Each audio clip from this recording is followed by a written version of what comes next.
A gente só pode viver isso por meio do Espírito Santo. Se tem alguma coisa que nos faz viver como devemos viver, no poder que nós devemos viver, é só pelo poder do Espírito Santo. E para isso nós devemos morrer para nós mesmos e viver para Cristo Jesus, porque vivendo a partir de Cristo Jesus nós vamos viver sendo cheios do Espírito Santo, e aí cheios do poder do Senhor, que é o poder que opera naqueles que se encontram com Ele. Significa, aqueles que são cheios do poder de Deus impactam pessoas. Aqueles que são cheios do poder de Deus, eles não vivem para eles mesmos, eles não vivem se beneficiando desse poder, não vivem desenvolvendo a sua vida com o poder que recebem, mas porque receberam do Senhor, eles receberam com uma instrução de semear aonde estão.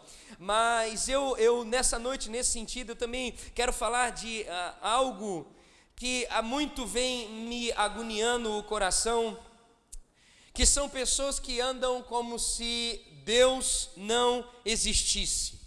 E eu não estou falando aqui de pessoas que não são da igreja. Eu não estou falando aqui, vamos dizer assim, daqueles propriamente que se dizem ateus. O que eu estou dizendo aqui, que tem agoniado o meu coração, eu estou falando de cristãos que vivem como ateus em sua prática. Vamos dizer assim, cristãos com ateísmo prático. Eles acreditam que Deus existe, mas vivem uma vida como se Deus não existisse. Eles entendem que existe um Deus que é soberano, que é o Criador do céu e da terra, que é aquele que faz todas as coisas e opera todas as coisas, mas não consultam a esse Deus acerca daquilo que devem fazer e como devem viver. Então o que tem a me agoniado é que isso tem crescido de uma forma muito intensa. Pessoas que acreditam que existe um Deus, mas não perguntam para Ele como trabalhar, não perguntam para Ele como se relacionar, não perguntam para Ele como se envolver na igreja, como se desenvolver no ministério, não perguntam para Ele. Então assim, não tem um relacionamento com Ele, não vivem a partir de uma instrução dEle.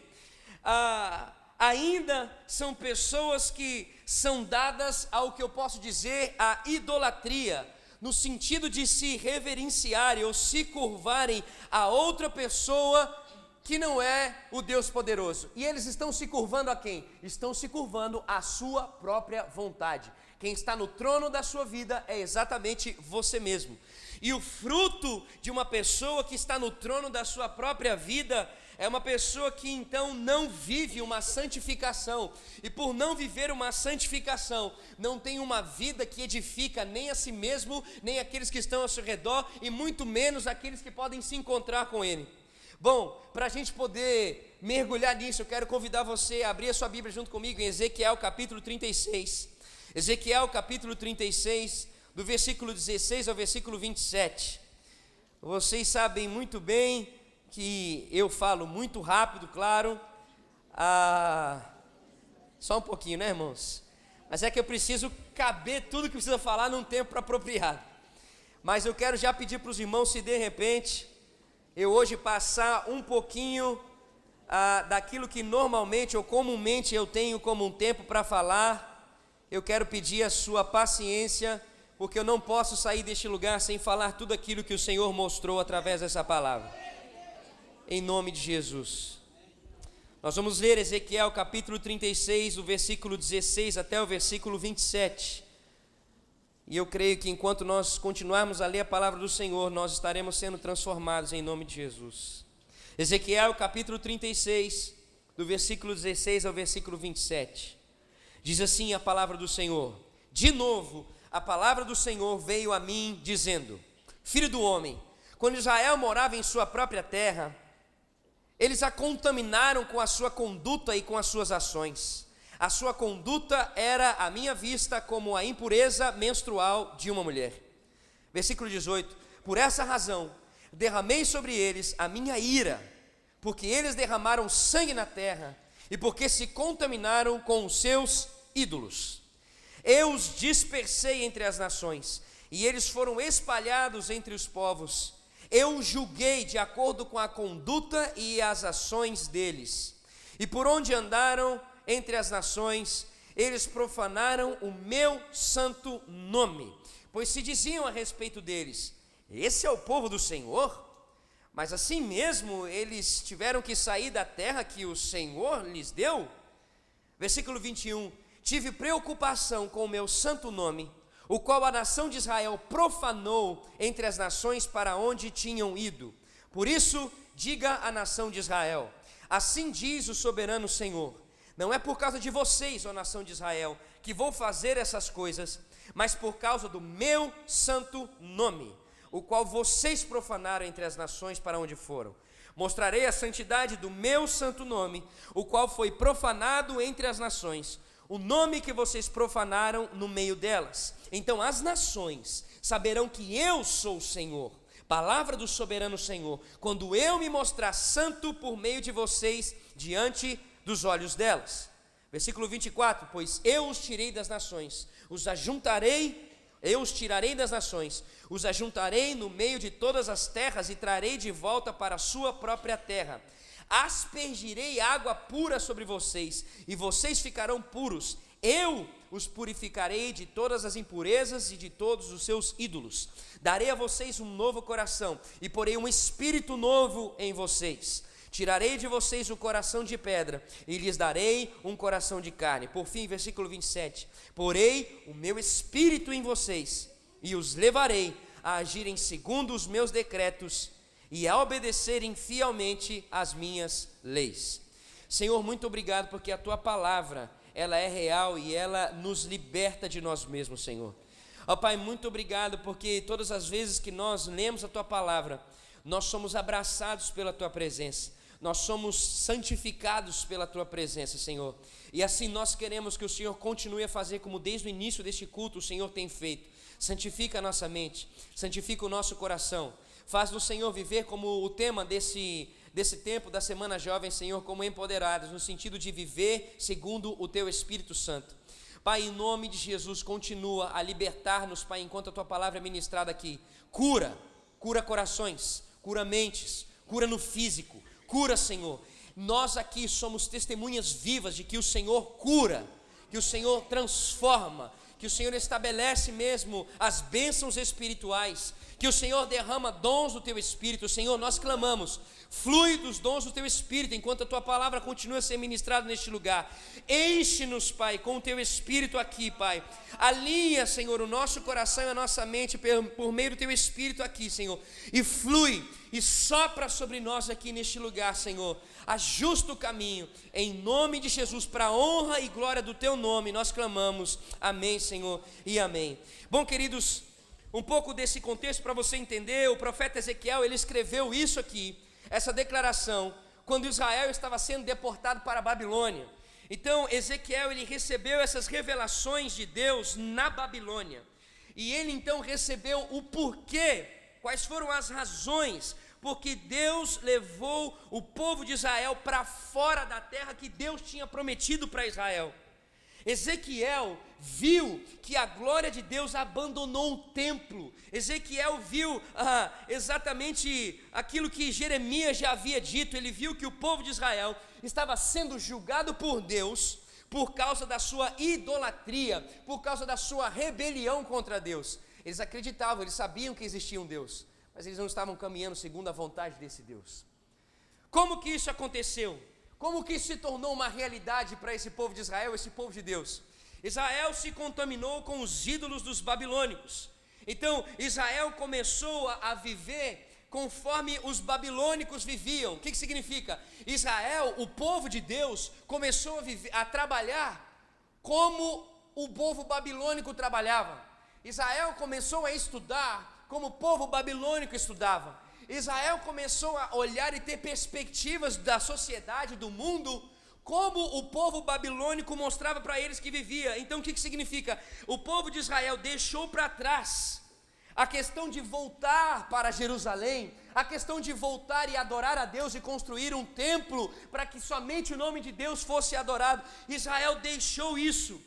O povo que foi eleito, presta bem atenção nisso, querido, o povo que foi eleito sem merecer, porque Deus resolveu escolher esse povo para ser dele. Esse povo não apresentou alguma coisa que Deus olhasse e falasse assim: vocês são diferentes, vocês são melhores do que o resto, vocês não. O texto deixa muito nítido para nós. Deus escolheu esse povo para ser o povo dele, pela bondade, pela graça, pela misericórdia dele, pela justiça perfeita dele, por ele, pela soberania dele. Ele escolheu esse povo para então viver como um povo chamado povo de Deus, um povo santo. E esse povo, que não teve mérito nenhum de ser escolhido para ser dele mesmo, esse povo que recebeu de graça um caminho de vida, um ajuste, um alinhamento da presença de Deus para viver uma nova perspectiva, esse povo, de repente, resolveu se entregar a uma outra perspectiva de vida, seguir os ídolos que os babilônicos apresentavam, para eles. E aqui, queridos, a gente já consegue ter uma intenção, uma percepção do verdadeiro significado de santidade. Se nós, eu sei que aqui existem pessoas que estão há muitos anos na igreja, a gente aprende isso na escola dominical. Se eu perguntar aqui para você o significado de ser santo, com certeza você vai dizer de bate-pronto que ser santo é ser separado. Ok, isso está certo? Sim, está certo, mas presta atenção, não é simplesmente essa questão de ser separado, não é você separado de qualquer coisa para viver qualquer coisa. Entende o que eu quero dizer? Não é você ser separado para viver do jeito que você quer. Não é você ser separado para você viver da forma como você acha que tem que viver. O significado significa ser tomado por Deus, ser apropriado por Deus. Então, o povo que foi escolhido, o povo que foi santificado, foi um povo que foi apropriado por Deus. Significa, vocês pertencem a alguém agora. Vocês não são mais de vocês mesmos, vocês pertencem a mim. Ser um povo santo significa ser um povo que é propriedade de Deus, um povo que é tomado por Deus. Então, ser santo significa pertencer a Deus. Queridos, isso significa que quando Deus santifica algo, Ele está se apropriando desse algo. Deus transforma as pessoas para pertencerem a Ele. Deus em Êxodo se apropriou de Israel. Ele separou os israelitas. Para quê, queridos? Qual foi o propósito de Deus ter apropriado-se de Israel? Deus se apropriou para que esse povo pudesse exercer um sacerdócio comunitário. Deus separou esse povo para que esse povo pudesse levar a glória dele a todos os outros povos e pudesse interceder por essas nações perante a Deus. Então Deus separou esse povo para eles viverem e eles gerarem uma transformação no mundo. Para que através dele pudesse vir a organização de uma sociedade, para que através dele o propósito de Deus de levar as pessoas a terem a dimensão do reino dos céus fosse verdade na terra. Os israelitas deveriam dar um testemunho de Deus e levar todas as nações até a presença de Deus. Só que o que aconteceu? Israel resolveu quebrar esse pacto de santidade. Israel resolveu quebrar esse pacto de propriedade, de ser alguém exclusivo de Deus. Israel começou então a se devotar, se entregar a falsos deuses. E Deus diz que se isso acontecer na terra, Deus iria vomitá-los. Eles estariam fora de tudo aquilo que Deus tinha. Deus disse para eles e disse assim: e se vocês não me obedecerem, e se vocês não viverem segundo a minha vontade, vocês vão colher daquilo que vocês optaram. Então, o que eu estou querendo dizer? Que o Deus perfeito, o justo juiz, ele cumpre aquilo que ele fala. Aleluia. O povo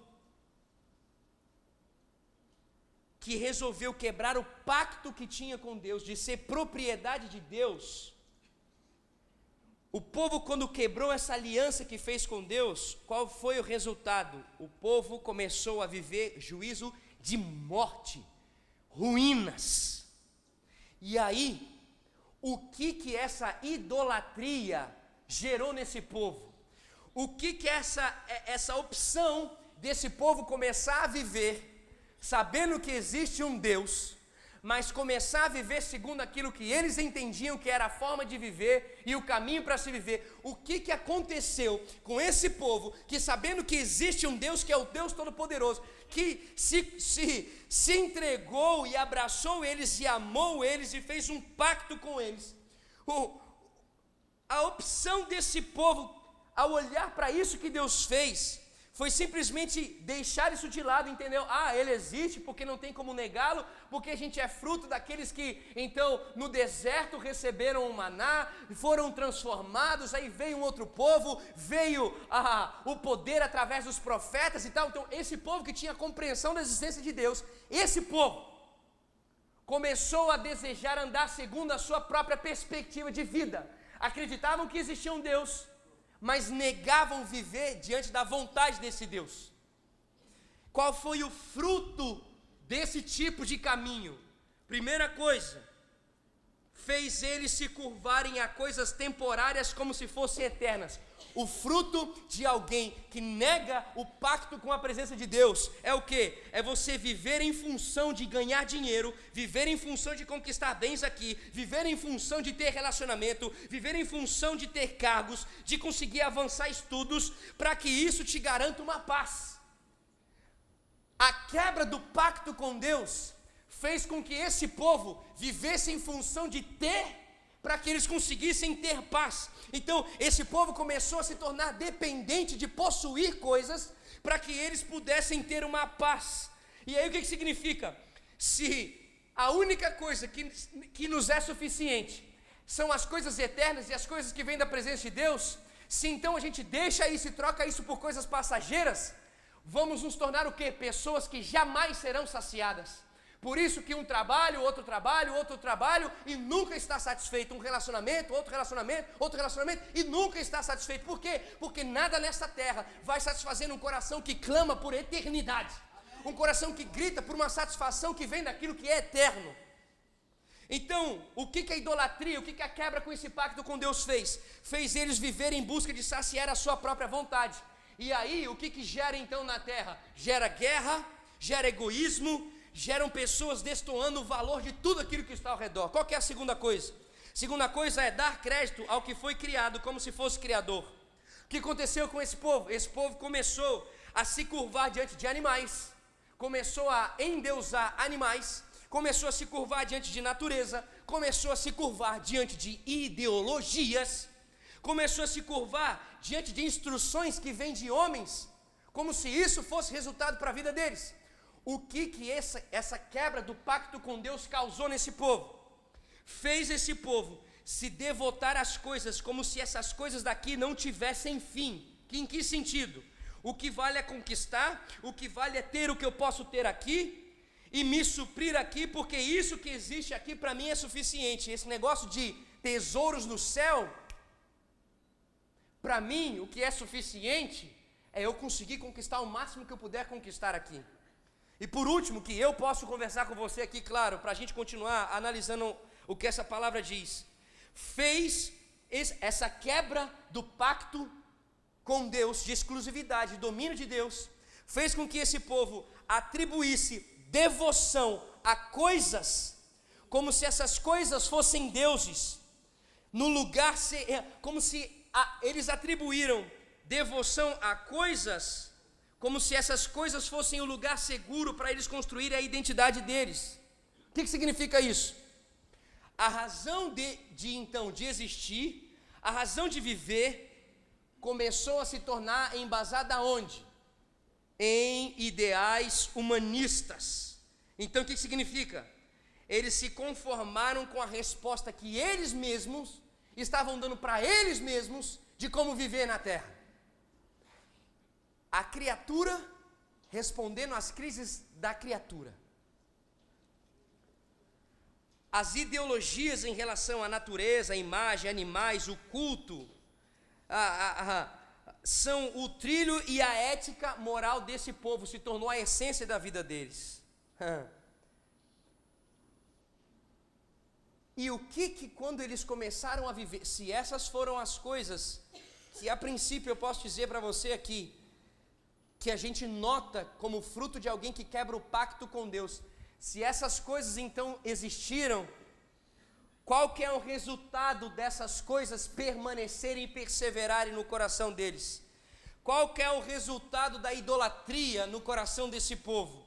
Qual que é o resultado dessa quebra de pacto, de não andar mais segundo a vontade de Deus, mas andar segundo o seu coração?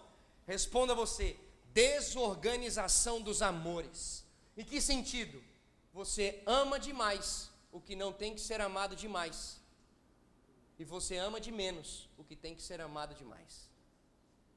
O que a idolatria causa no coração desse povo? Começou a amar demais o que não era para ser amado, e começaram a amar de menos o que deveria ser amado. É isso que a idolatria tem produzido, não somente nesse povo nessa época, mas tem produzido na nossa humanidade. É isso que a falta de viver seguindo as ordens de Deus tem produzido na humanidade. É isso que não viver uma vida baseada na presença de Deus tem resultado na humanidade. Você começa a amar demais o que não tem que ser amado, e você começa a amar de menos aquilo que não tem que ser, aquilo que deveria ser mais amado. Em que sentido? Você começa a exigir dos seus pais aquilo que eles não podem suprir. Você começa a exigir do seu trabalho aquilo que o seu trabalho não pode suprir. Você começa a exigir dos seus amigos aquilo que os seus amigos não podem suprir. Você começa a exigir da sua esposa, do seu esposo, aquilo que eles não podem suprir. Você começa a exigir do seu namoro, do seu noivado, aquilo que eles não podem suprir. Você começa a exigir do governo aquilo que o governo não pode suprir. O que a idolatria resulta? O que essa quebra de pacto resulta? As coisas passam a ter mais valor do que as pessoas. O que é passageiro começa a ter mais valor do que aquilo que é eterno. Essa era a realidade de Israel. E na boa, queridos, na boa, essa é a realidade da nossa sociedade hoje. Essa é a realidade que está nos abraçando hoje. A idolatria é real hoje, e ela está causando uma desordem, uma alteração na forma como a gente enxerga a própria vida. A idolatria tem feito a gente perder a perspectiva das coisas que acontecem fora de nós. A idolatria tem feito a gente perder a perspectiva de que ao nosso redor existe uma criação que continua produzindo, que existe ao redor de nós animais que continuam se saciando. Significa o que, queridos? A idolatria tem feito o ser humano perder a perspectiva que existe um Deus que continua regendo o mundo e se revelando através da sua própria criação. A idolatria tem feito a gente se alienar da criação de Deus, tem feito a gente se alienar do próprio Deus. Quem quebra o pacto de amar o Deus, de amar a Deus da forma como Ele tem que ser amado, quem quebra esse pacto e começa a amar a Deus de forma errada, começa a viver alienado da vontade perfeita de Deus.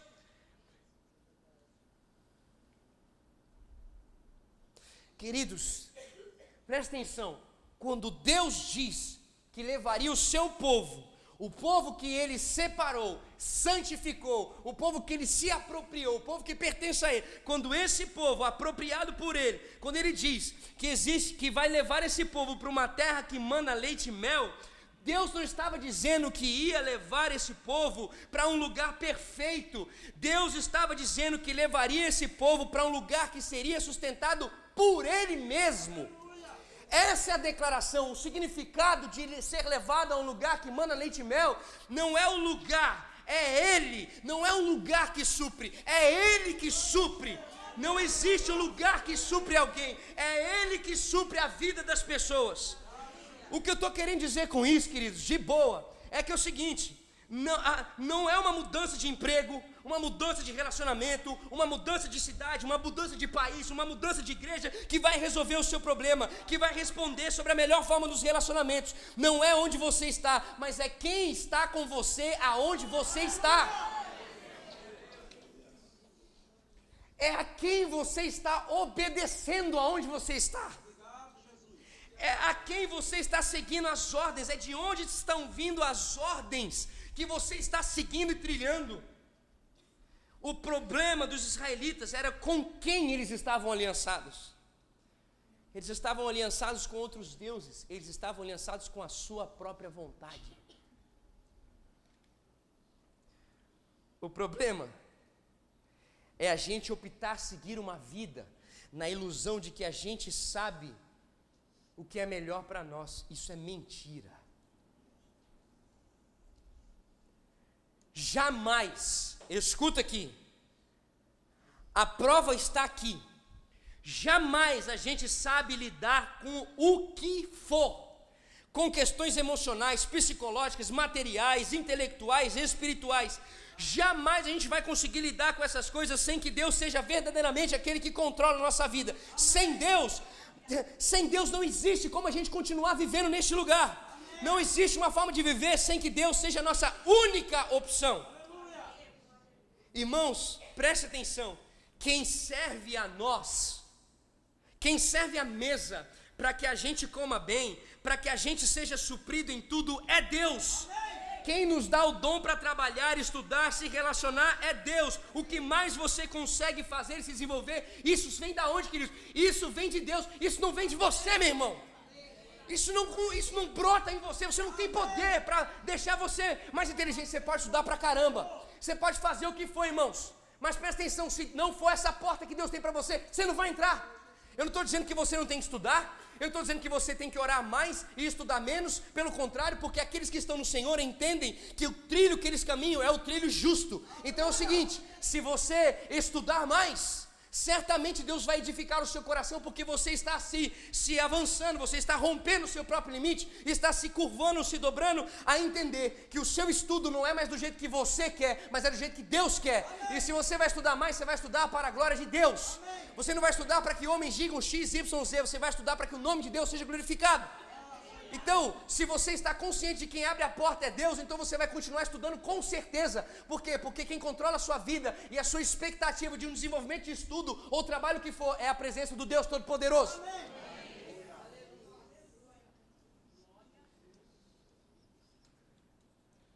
Se não estamos em Deus, não existe condição de viver, irmão. O texto diz que os israelitas se contaminaram com os ídolos das nações, por isso Deus fez o que, queridos? Deus os espalhou. Deus espalhou esse povo. O que eu posso entender com isso? Que idolatria é que produz a deportação. Presta atenção onde eu quero chegar. Pertencer a um lugar, nessa época, significava a sua identidade. As pessoas eram conhecidas porque no final do seu nome se dizia a cidade a quem elas pertenciam. Então, você pertencer a uma cidade significa, eu tenho uma identidade.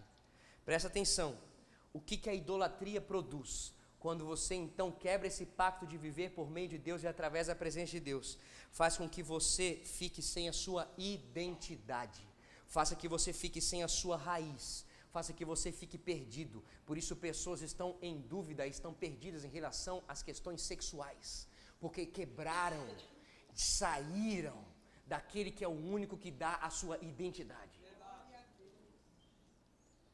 A idolatria produz um senso de perda de contato com a realidade, já falei isso aqui. O que eu estou querendo dizer para vocês aqui em resumo, é que os ídolos privam você do mundo que Deus deu a você. Sabe o que corresponde isso? É por isso que você não consegue viver a felicidade onde você está. É por isso que você não consegue enxergar mais beleza nenhuma no mundo que Deus criou.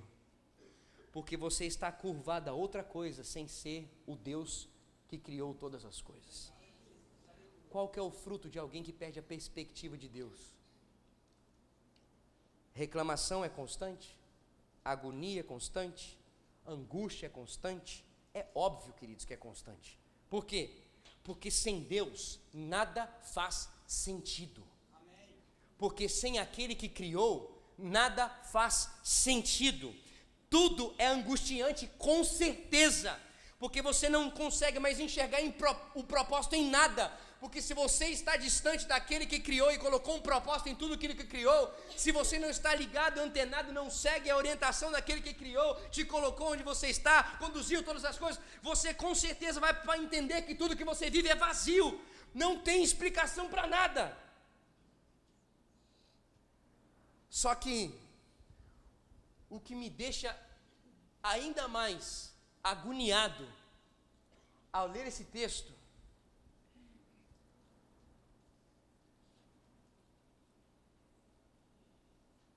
é que por aqueles que se chamam do Senhor não viverem por meio do Senhor,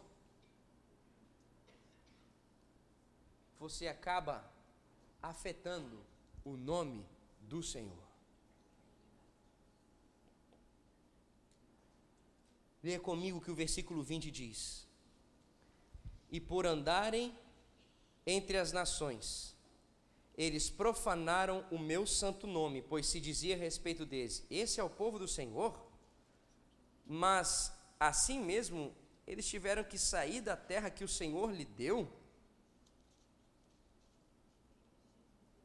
As nações estavam debochando. Escuta, esse não era o povo separado por Deus, cheio dos milagres do Egito, e agora eles estão sem terra, eles estão sem identidade. Esse não era o povo de Javé. Eles tiveram que sair da terra deles.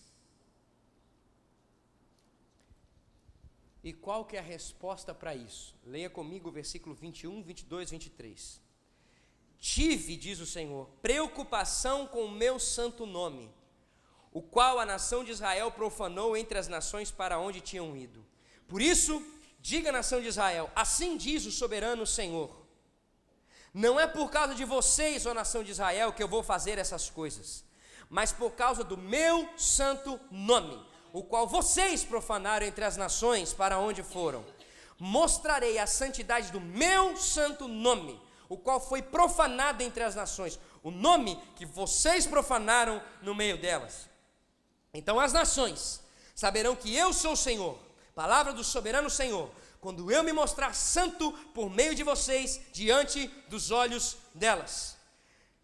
Deus resolve, pelo seu imenso zelo a Ele mesmo, mostrar a sua santidade por meio desse povo que havia virado as costas e quebrado o pacto com Ele. Irmão, isso aqui é um negócio louco para se entender, e não dá humanamente para ter lógica nessa ação de Deus. Agora, eu não sei você, mas quem sabe alguns ao ler isso aqui podem pensar assim, nossa, mas Deus é meio vaidoso, né? Porque por causa do nome dele, então ele vai fazer com que a nação volte, né? E por causa, nossa, ele sentiu que o nome dele não estava. Irmãos, presta atenção, isso aqui não beira e nem belisca, nem chega perto de orgulho e nem de vaidade. Isso aqui é permanecer mostrando quem é que tem o controle e quem tem o poder de trazer de volta o prumo. Quem é que continua tendo as rédeas do mundo? Quem é que continua tendo as rédeas do povo que ele disse que é dele? Isso aqui significa, eu sou o Senhor sobre essa terra, eu sou o Senhor sobre a minha criação, eu sou o dono de tudo aquilo que eu criei. Ele não faz, irmãos, isso aqui é muito doido. Deus não faz um ajuste no seu povo, porque o povo dele era ouro puro de sei lá o quê. Deus não está fazendo um ajuste no seu povo, porque esse povo era o ponto fraco de Deus. Porque esse povo tinha algo especial. Esse povo, diz o texto bíblico, era idólatra. Esse povo era mentiroso, era infiel. E ele ajustou, porque ele prometeu, desde o início, a estar sempre vinculado. Ele disse, eu farei uma aliança com vocês, e eu vou ser fiel à aliança que eu fiz a vocês. Ele está agindo porque ele é fiel àquilo que ele disse que faria. Porque ele é comprometido com o seu nome que é soberano sobre todas as coisas. Agora, o louco é que é o seguinte, se o nome de Deus é profanado nas nações quando a gente vive idolatria, então Deus também é muito bem conhecido entre as nações quando nós somos santificados por Ele.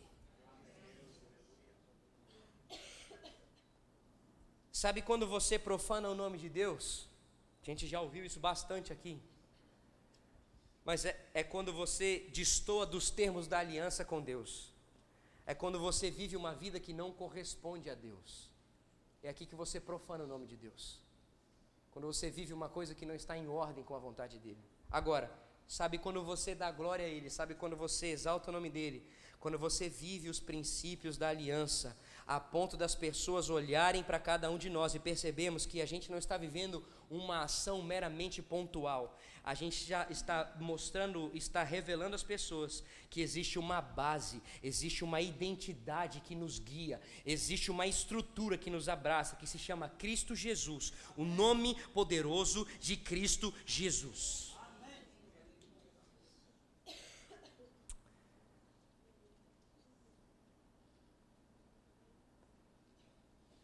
E o que é interessante a gente ler? Essa soberania de Deus, esse compromisso dele com ele mesmo. O que é soberano, o que é lindo ver? É que existe uma esperança, existiu uma esperança para esse povo que viveu tudo aquilo que viveu, viver uma nova vida. E o que me abraça é que então existe uma esperança para mim ainda hoje. E é onde eu quero dizer isso. Deus, diz o texto, abraçou esse povo com a sua santidade. Leia comigo o versículo 24, 25 e 26. Pois eu os tirarei das nações, os ajuntarei do meio de todas as terras e os trarei de volta para a sua própria terra. Aspergirei água pura sobre vocês e vocês ficarão puros. Eu os purificarei de todas as suas impurezas e de todos os seus ídolos. Darei a vocês um novo coração e porei um espírito novo em vocês. Tirarei de vocês o coração de pedra e lhes darei um coração de carne.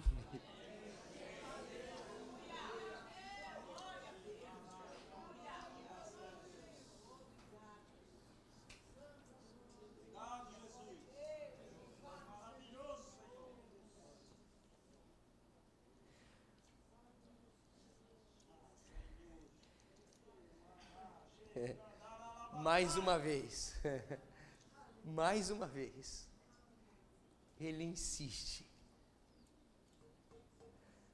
E o que ele fez? Versículo 4 diz que ele purificou esse povo dos ídolos. Versículo 25 diz que ele então transforma o coração, é assim que ele vai santificar. E vai colocar então um novo coração, versículo 26. Quero dizer uma coisa para você, Deus coloca o seu Espírito dentro de nós. E o próprio Deus vai fazer com que a gente ande nos seus decretos, obedecendo aos seus mandamentos. Sabe o que isso quer dizer? Existe uma esperança para mim e para você ainda hoje, de viver os princípios da aliança, de cumprir o pacto da aliança, ainda existe. Se a sua história é de alguém semelhante a esse povo de Israel hoje, se a sua história hoje é de alguém que desobedeceu a Deus, que profanou o nome de Deus, a ponto das pessoas do seu trabalho, da sua família, da sua faculdade, da sua escola, olharem para você e começarem a dizer assim: você serve a Deus? Esse Deus é todo poderoso? A ponto das pessoas começarem a olhar para você e dizer assim: isso significa andar com Deus? Então, se a sua história é de alguém que seguiu a sua vida dessa forma, eu quero dizer a você, por causa da opção que você estava vivendo até hoje, que por amor ao nome dele mesmo, ao pacto que ele fez com aqueles que são dele, Deus continua com o intuito de purificar aqueles que são dele, de transformar o coração daqueles que são dele e dar um novo amor dentro de você, e ele mesmo vai guiar você para que você permaneça nos caminhos que ele disse. Irmão, sabe o que me deixa louco? É que a disposição, a energia, o empoderamento, a vontade de guardar os mandamentos de Deus é fruto de alguém que foi alcançado por Deus e não o contrário. O empoderamento para viver o propósito de Deus é fruto de alguém que ele foi até esse povo, e não do povo que conseguiu viver, porque todas as vezes que o povo tentou viver, só idolatrou, só frustrou, só morreu. Mas o fruto de alguém que consegue viver é alguém que foi alcançado. Irmãos, aquele que me ama, presta atenção no que a Bíblia diz: aquele que me ama, isto é, aquele que já tem uma relação comigo, guarda os meus mandamentos. Deus não exige que exista um guarda de mandamento sem antes ele ter ido até você e transformado o seu coração. Aquele que me ama, aquele que já está se envolvendo comigo, então esse guardará os meus mandamentos. O que significa isso, querido? Que a fé cristã não é um caminho moralista. A fé cristã não se resume num parar de fazer coisa errada, num parar de fazer besteira. Cristianismo não é um sistema de aperfeiçoamento moral, apesar de transformar moralmente o ser humano. O que está em questão na fé cristã é amar o certo, amar a pessoa certa, porque foi primeiro alcançado pelo amor desta pessoa perfeita. Fique de pé no seu lugar.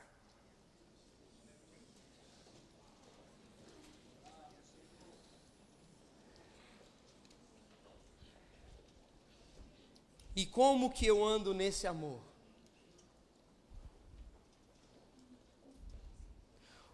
Olha para Jesus, olha para como Jesus está se revelando na Bíblia. Se deixa ser afetado por aquilo que você lê sobre ele na Bíblia.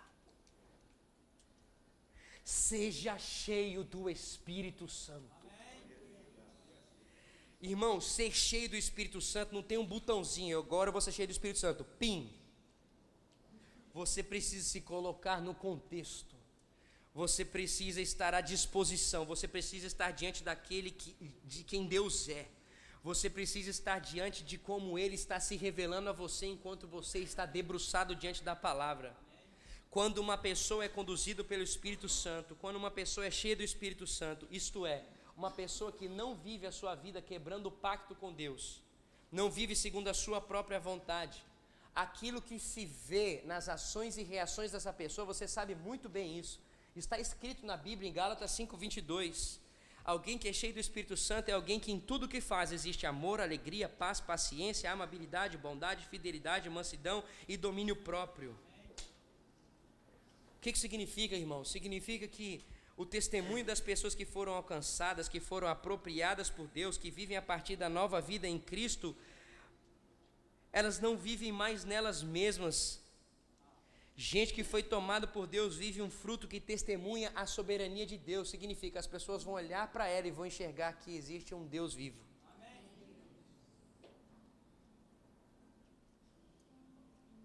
Quando olharem para essa pessoa, vão enxergar que existe uma grandeza e uma perfeição de um Deus que ajusta tudo. Por isso que aquele que não amava consegue amar. Por isso que aquele que não tinha paciência começa a ter paciência. Por isso que aquele e aquela que não tinha domínio próprio começa a ter domínio próprio. Por quê? Porque ela e ele estão vivendo um manifestar do caráter do seu Deus na vida deles. Andar no Espírito é andar no ritmo da caminhada determinada pelo próprio Espírito, querido. É o Espírito que determina a jornada. Olha o que Paulo diz em 2 Coríntios capítulo 3, versículo 17, eu quero ler para você. Ora, o Senhor é o Espírito, e onde está o Espírito do Senhor, ali a liberdade. Sabe qual é o contexto dessa declaração de Paulo? O contexto aqui são pessoas que, quando recebem e quando são a habitação do Espírito, elas conseguem enxergar as coisas espirituais. Elas não estão mais prisioneiras da sua própria carne. Elas agora foram libertas dos ídolos. Elas foram libertas dos seus amores. Elas foram libertas dela mesma. É essa a declaração de Paulo. Aonde está o Espírito do Senhor, a liberdade? Liberdade de cumprir a vontade de Deus. Então elas são livres delas mesmas. Elas agora começam a enxergar a verdade. O Evangelho tem poder de transformar gente egoísta em gente generosa. O Evangelho tem poder de transformar gente hedonista, que se dispor, que fica o tempo inteiro olhando para si mesmo, em começar a olhar para o outro. O Evangelho tem poder de transformar gente desregulada em gente equilibrada. O Evangelho tem poder de transformar gente que não sabe lidar com o seu coração em gente que pulsa de maneira correta as opções da sua vida. O Evangelho tem poder de transformar nossos desejos, nossas expectativas. E eu quero dizer, querido, que ainda hoje Ele pode tirar o seu coração de pedra e colocar um coração de carne e colocar um novo amor em seu coração. Ele diz em João capítulo 7, versículo 37 e 38 assim: se alguém tem sede, venha a mim e beba. Quem crer em mim, como diz a Escritura, do seu interior fluirão rios de água viva.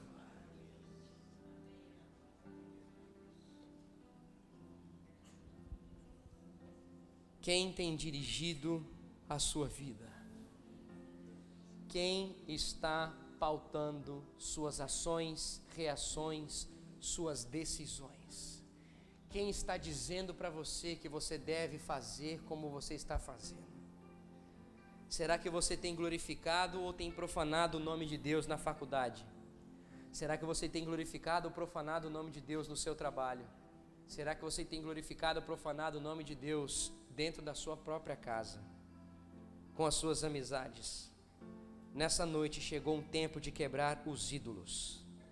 Essa noite Deus está dando aqui, derramando sobre nós a oportunidade de não viver mais em função de dinheiro, de não viver mais em função de conquistar os bens, em função de ter cargos, de você não ser mais responsável por saciar você mesmo, de você não se render mais a nenhuma ideologia. Deus está dando nessa noite a oportunidade da sua identidade ser construída em Cristo, ser construída na palavra dEle, na revelação diária sobre Ele mesmo. Deus está nessa noite nos dando a possibilidade de sermos cheios do Espírito Santo e ter o nosso coração de pedra trocado por um coração de carne. Será que existe alguma coisa que você entende que necessita ser mudada em sua vida? Será que você percebe que o Espírito Santo está realmente passando ali numa xerox, não sei se é uma xerox, eu posso dizer assim, passando dando uma escaneada, isso? Dando uma escaneada na sua vida? Será que você está percebendo que diante de tudo aquilo que nós falamos desde o início aqui, existem coisas que você percebe que Deus começou a tocar e precisa ser ajustado? Se você compreende isso, se você compreende que precisa algum caminho ser corrigido, uma rota, feche os seus olhos e põe a mão sobre o seu coração agora. Se você entende que existe alguma necessidade de uma correção de rota, que necessita de uma entrega, que realmente você percebe que necessita ser quebrado o coração de pedra, porque quem sabe você em algum momento, ou em alguma fase, ou alguma ação e reação, você quebrou o pacto, e em vez de viver guiado por ele, você viveu guiado pelas suas emoções, você resolveu tomar atitudes guiadas pelas suas ações e reações humanas, e você tem percebido o fruto disso, como a gente leu até agora. Existe um Deus que está aqui ouvindo o seu coração para transformar o seu coração e a condição que você se colocou agora. Simplesmente abra a sua boca agora e fale com o seu Deus. Querido, não é a minha oração, é você e o seu Deus. Fale com o seu Deus o que você entendeu da boca dele agora. Diga para o seu Deus aquilo que você percebeu sobre a sua própria vida. Fale com o seu Deus.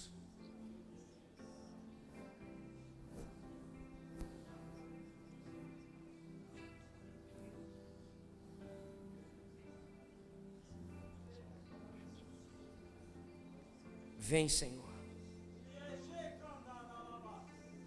Vem, Senhor. Vem, Senhor. E faz aquele ajuste necessário agora. Vem, Senhor. E traz de volta agora. Vem, Espírito Santo. Purifica as falsas devoções aqui, Senhor. E nos dá uma nova disposição de amar a Tua presença. Vem, Senhor, em nome de Jesus. Transforma o nosso coração aqui neste lugar. Vem, Senhor, em nome de Jesus. Que o Senhor encontre aqui, Senhor, corações que estão prostrados de verdade à Tua presença. que vivem a partir da perspectiva do teu coração, Senhor. Vem, Senhor, em nome de Jesus. E quebra mesmo, Senhor, toda a imagem que foi construída no lugar que pertence somente ao Senhor. Quebra agora em nome de Jesus, Pai. Quebra agora em nome de Jesus. Quebra a algema, quebra a cadeia, quebra agora, Senhor, em nome de Jesus. Vem, Espírito Santo. Vem, Espírito Santo, e põe em ordem agora ministérios aqui, Deus. Põe em ordem agora, Senhor. Famílias em nome de Jesus, põe em ordem agora, Senhor. Ó Pai, em nome de Jesus, põe em ordem agora, Senhor, em nome de Jesus. Tira esse coração de pedra, Senhor. Tira, Senhor, em nome de Jesus, e enche, Senhor, com o teu Espírito agora. Vem, Senhor, e corrige essa rota. Traz de volta ao caminho, Senhor, que iniciou em tua presença. Mas, Senhor, começou a desejar coisas, Senhor, dos babilônicos. Mas começou a desejar princípios e questões dos babilônicos aqui, Senhor. Em nome de Jesus, corrige a rota, Senhor, e torna-nos cheios do poder do teu Espírito, e torna-nos cheios do poder, Senhor, de vivermos a tua vontade perfeita. Senhor, a tua palavra nos mostra aqui, Senhor, que até o desejo de viver a tua vontade vem do Senhor. Então vem, Senhor, em nome de Jesus, e aquece os nossos corações nessa noite. Vem, Senhor, em nome de Jesus, e faz o nosso coração queimar muito mais do que já queimou pela tua presença. Vem, Espírito Santo, vem, Espírito Santo, vem, Espírito Santo, e traz, Senhor, mesmo uma nova história, ó Senhor, um novo amor. Vem, Espírito Santo, vem, Espírito Santo, estabelece um novo tempo, um novo momento. Vem, Espírito Santo, e flui, flui, flui, flui, flui. Nós pertencemos ao Deus que nos amou primeiro. Nós entregamos a chave da casa ao dono da casa. Nós não somos, o Senhor é o dono da casa. Então vem, Senhor, vem, Senhor, vem, Senhor, e faz do teu jeito. Faz, Senhor, da tua forma. Em nome de Jesus, Senhor, vem e corrige a rota, Senhor. Vem, Senhor, em nome de Jesus. Estabelece, Senhor, a tua grandeza e o teu altar. Por amor do teu nome, nós clamamos em nome de Jesus. Amém, e amém, e amém.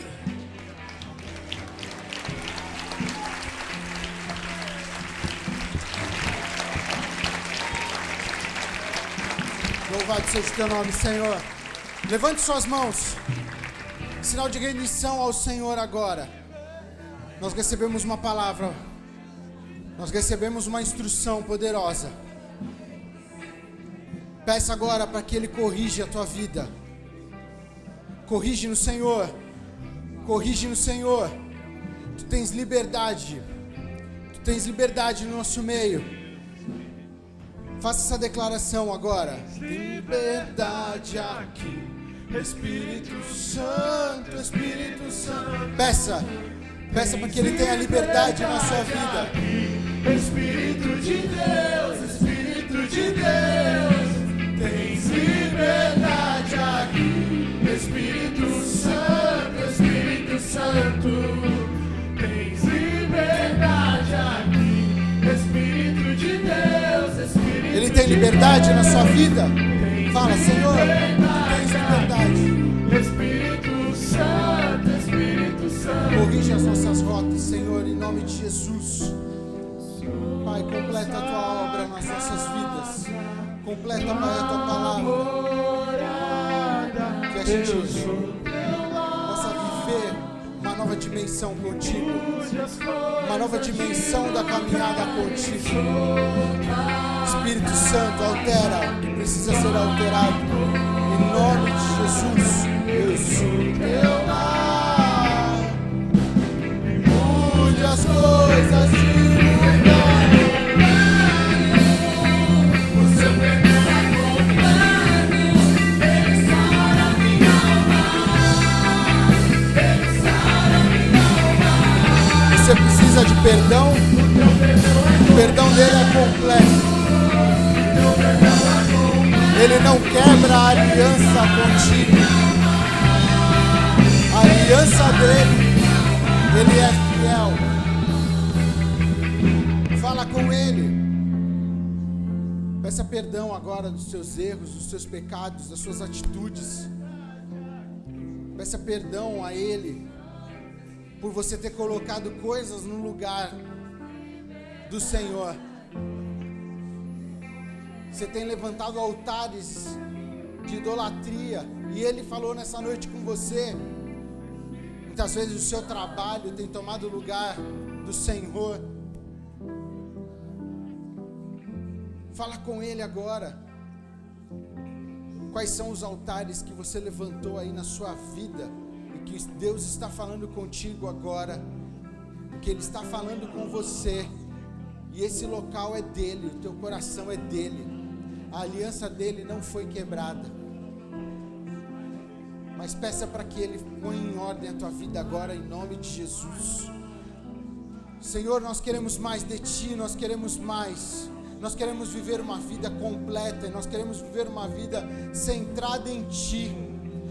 Por isso, Pai, depois dessa palavra, nós queremos, Pai, pedir que o Senhor altere as nossas vidas, que o Senhor corrija o que precisa ser corrigido, que os altares caiam por terra agora, Pai, que os nossos pecados sejam limpos, nosso coração seja limpo, os nossos pecados sejam perdoados no nome de Jesus, no nome de Jesus. Pai, o Senhor conhece o que cada um tem passado, o que cada um tem vivido. O Senhor conhece, Pai, os grandes desafios que nós temos, Pai. Por isso pedimos a Tua ajuda e que nós possamos viver centrados em Ti, no nome de Jesus. Amém. Amém? Ainda de olhos fechados, de cabeças baixas, eu não sei se há alguém no nosso meio que nunca reconheceu Jesus como Senhor e Salvador da sua vida.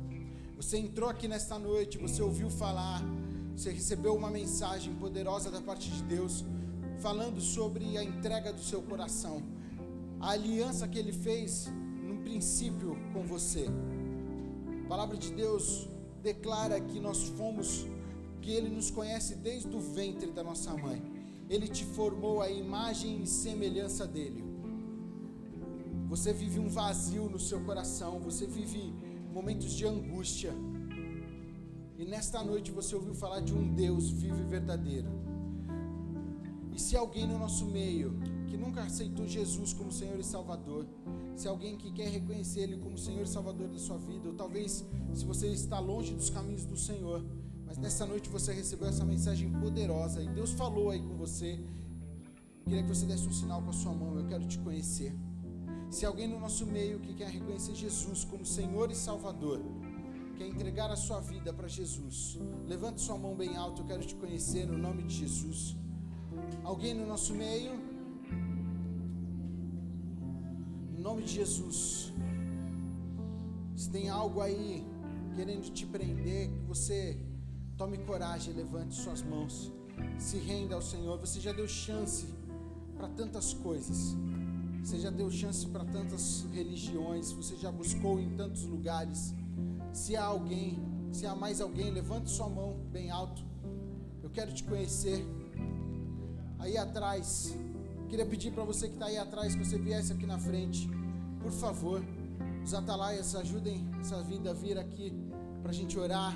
Se há mais alguém, vem aqui na frente, sai do seu lugar e vem aqui. É uma noite de salvação, uma noite de libertação, é uma noite onde os ídolos da sua vida vão cair por terra no nome de Jesus. Queria pedir para que a igreja estivesse em oração, de olhos fechados, orando. Glória a Deus. Se há mais vidas, vem aqui, vem aqui. Deus abençoe sua vida. Pode ficar de frente aqui, Deus abençoe. Vem aqui, é uma noite de salvação, uma noite de libertação. É uma noite onde os ídolos estão caindo da sua vida. Deus está fazendo nova todas as coisas na sua vida, no nome de Jesus. Oh Deus, você que está aqui na frente, eu queria que você fechasse os teus olhos e repetisse uma oração comigo agora assim, dizendo: Senhor meu Deus, bem alto, em voz alta: Senhor meu Deus, eu te aceito como Senhor e Salvador da minha vida.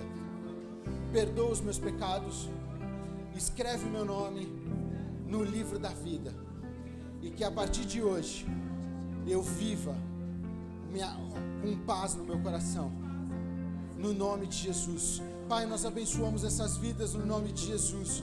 Nós apresentamos essas vidas agora como parte do corpo de Cristo, Pai, no nome de Jesus.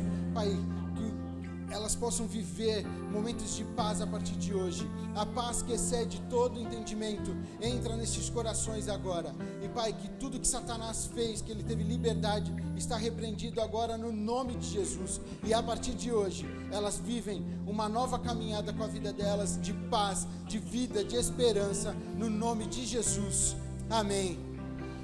Amém? Vamos dar uma salva de palmas ao Senhor. Vocês passam a viver agora como parte do corpo de Cristo. A igreja é o corpo de Cristo. Nós vivemos aqui como irmãos em Cristo. E que vocês são muito bem-vindos no nosso meio. E Deus tem algo para fazer muito grande na vida de vocês a partir de hoje. O coração de vocês hoje se enche de paz. A palavra de Deus diz que no mundo nós teríamos aflições. E as aflições significam os problemas do dia a dia, significam as lutas. Então, as lutas e os problemas continuam acontecendo. Mas Ele diz que a gente tinha que ter bom ânimo, porque Ele venceu o mundo e nós íamos vencer também. Vocês, a partir de agora, começam a vencer. E a paz que excede todo entendimento, ela passa a habitar dentro de vocês. Ele tem algo a fazer grande na vida de vocês, no nome de Jesus. Junto com vocês tem um atalaia. Nós queremos continuar conversando com vocês, anotar o nome de vocês. Tem um líder de atalaia ali, o Marquinhos. Vocês podem dar uma chegada ali na sala que elas vão conversar com vocês e atender vocês no nome de Jesus. Sejam bem-vindas. Que Deus abençoe a vida de vocês. Amém? Vamos dar uma outra salva de palmas ao nosso Deus.